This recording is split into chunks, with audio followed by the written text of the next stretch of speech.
Hello दोस्तों, आज का हमारा वीडियो म्यूचुअल फंड अवेयरनेस से जुड़ा हुआ है जिसमें हम जानेंगे कि कब आपको इन्वेस्ट करना चाहिए, कब आपको अपना पैसा निकाल लेना चाहिए और दूसरा आपको कौन से वो म्यूचुअल फंड है जहां पर आपको बेहतरीन रिटर्न मिल सकते हैं, मेरी पर्सनल एडवाइस क्या रहेगी। तो ये वीडियो हमने सहज इन्फो सब्सक्राइबर की स्पेशल रिक्वेस्ट पे बनाया है, तो वो इस वीडियो के अंत तक जुड़े रहें। इसके अलावा भी हम म्यूचुअल फंड से रिलेटेड और अवेयरनेस के वीडियो लाते रहेंगे।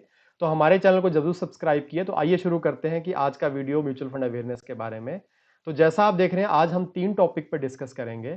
मार्केट इस वक्त काफ़ी ऊपर जा चुकी है। जो लोग प्रॉफिट में बैठे हैं तो वो सोच रहे हैं क्या हम अपना पैसा अभी बुक कर लें, यहाँ से निकल जाएँ। और दूसरे लोग सोच रहे हैं कि अब तक हमने नहीं इन्वेस्ट किया तो क्या ये सही समय आ गया है इन्वेस्ट करने के लिए।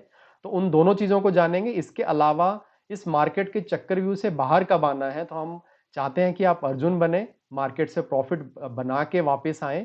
तो जानेंगे कि मार्केट में प्रॉफिट बुक करने का सही समय क्या होता है, वो कौन से ट्रिगर होते हैं जिसको देख के आपको पैसा निकालना होता है। इसके अलावा जैसे मैंने बताया, बेस्ट म्यूचुअल फंड जानेंगे इन्वेस्टमेंट के हिसाब से आने वाले समय में कौन से वो म्यूचुअल फंड है जहां पर आपको अच्छे रिटर्न मिल सकते हैं। इसके अलावा आपको अभी लमसम इन्वेस्ट करना चाहिए, सिप के जरिए इन्वेस्ट करना चाहिए, आगे मार्केट 3 सालों में 4 सालों में आपको कितना रिटर्न दे सकती है। इसके अलावा आप कमेंट सेक्शन का यूज करके हमारे से अपना पोर्टफोलियो रिव्यू भी करवा सकते हैं। इनफैक्ट सहज इन्फो सब्सक्राइबर से मेरी रिक्वेस्ट रहेगी, जब भी वो मैसेज करें तो अपनी एज और इन्वेस्टमेंट हॉरिजन जरूर डालें, कितने समय के लिए वो इन्वेस्ट कर रहे हैं और उनकी एज क्या है। उसके बेसिस पे उनका पोर्टफोलियो रिव्यू कर दिया जाएगा, पर्सनल फाइनेंस को ध्यान में रख के।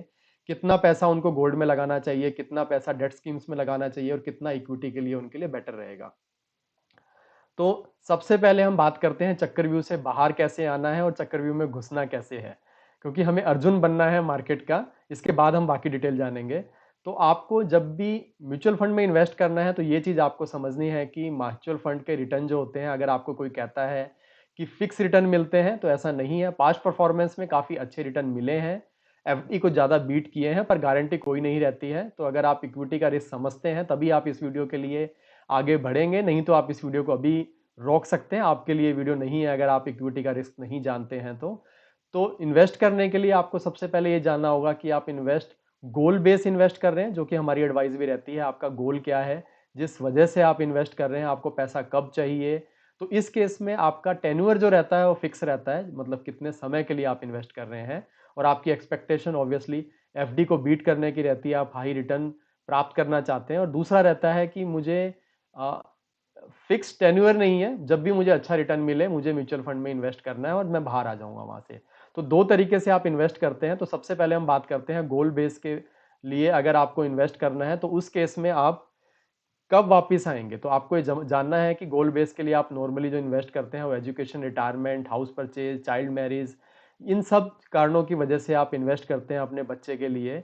और काफी लोग दिक्कत कर लेते हैं कि जब मार्केट ऊपर जा रही होती है तो लालच में वो पैसा नहीं निकालते हैं और मार्केट क्रैश करने के समय पे वो फंस जाते हैं, इमोशनल डिसीजन लेते हैं अपना। और दूसरा, जब मार्केट नीचे होते हैं तो घबरा के अपनी सिप बंद कर देते हैं या पैसा निकाल लेते हैं।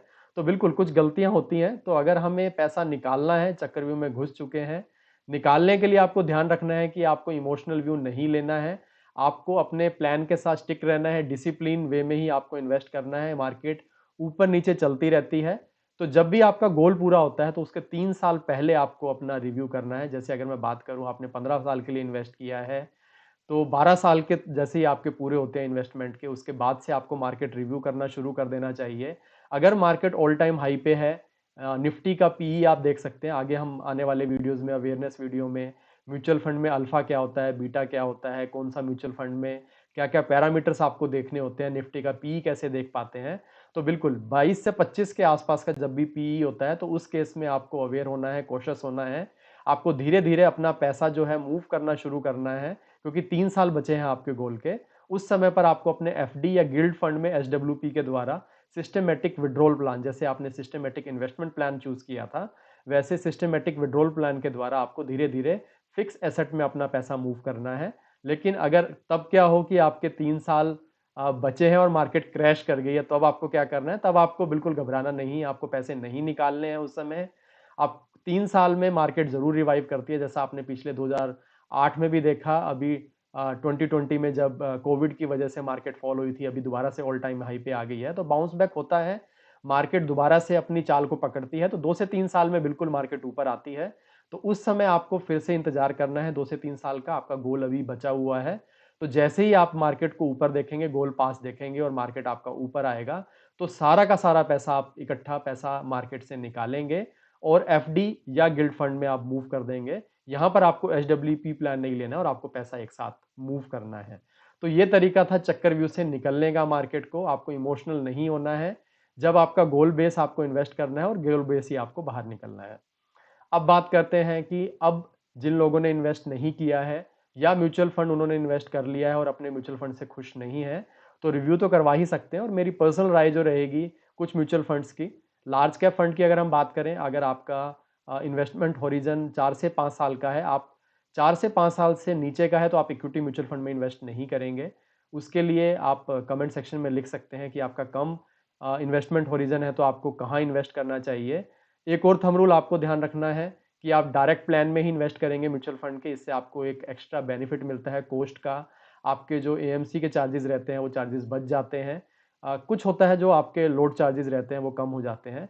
इसके बाद अगर हम लार्ज कैप फंड की बात करें तो एक्सिस ब्लू चिप फंड काफ़ी अच्छा फंड है, मेरे पसंदीदा फंड है।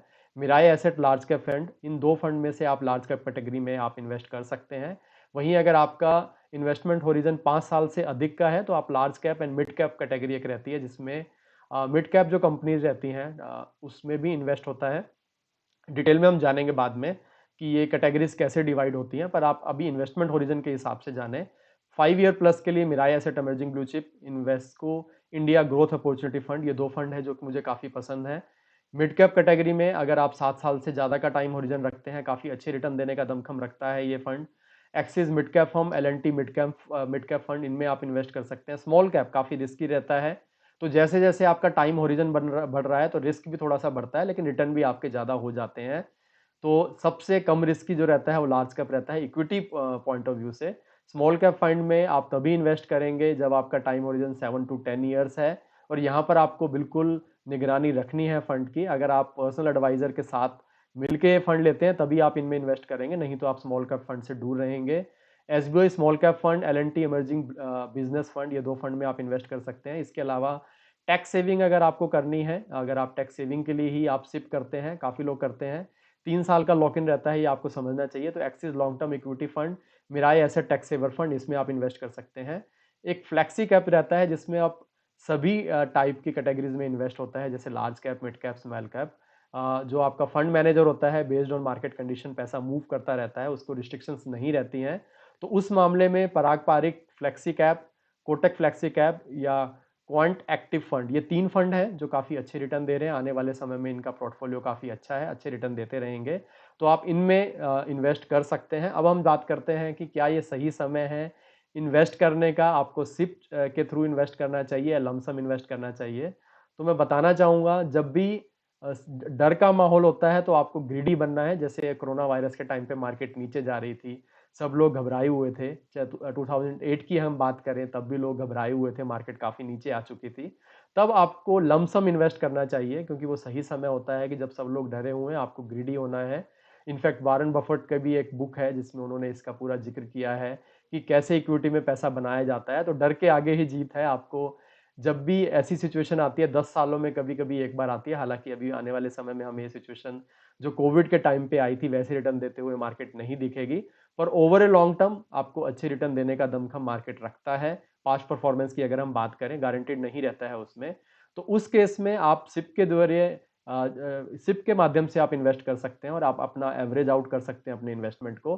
तो करंट समय को देखते हुए मुझे लगता है कि आप सिप के थ्रू ही इन्वेस्ट करेंगे। फ्लक्चुएशंस अगर इक्विटी में रहती है तो वो नेचर है इक्विटी का, ऊपर नीचे चलता रहता है। लॉन्ग टर्म में आपको बेटर रिटर्न देते हैं। जैसे अगर आप 1990 से लेके 2021 का अगर आप सेंसेक्स का ग्राफ देखते हैं तो बीच में आपको डिप भी मिले हैं, अपर भी दिखा है, पर ओवरऑल ट्रेंड अपवर्ड ही रहा है।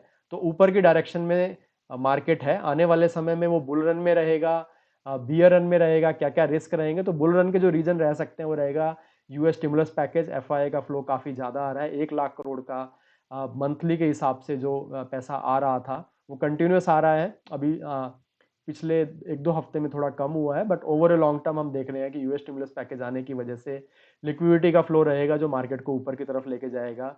इंटरेस्ट रेट अभी ऑल ओवर द वर्ल्ड काफ़ी नीचे चल रहे हैं। इनफैक्ट फेड ने 2023 तक के लिए बोल दिया है कि वो इंटरेस्ट रेट ऊपर बढ़ाने के लिए नहीं है। तो जब भी इंटरेस्ट रेट नीचे रहते हैं तो बिल्कुल मार्केट आपकी ऊपर की तरफ जाती है, डिमांड बढ़ती है चीज़ों की, लोग स्पेंड करते हैं, होम लोन लेते हैं क्योंकि इंटरेस्ट रेट कम है, गाड़ियाँ खरीदते हैं, तो मार्केट में बिल्कुल ओवरऑल एक कॉन्फिडेंस बनता है जो मार्केट को ऊपर की तरफ लेके जाता है।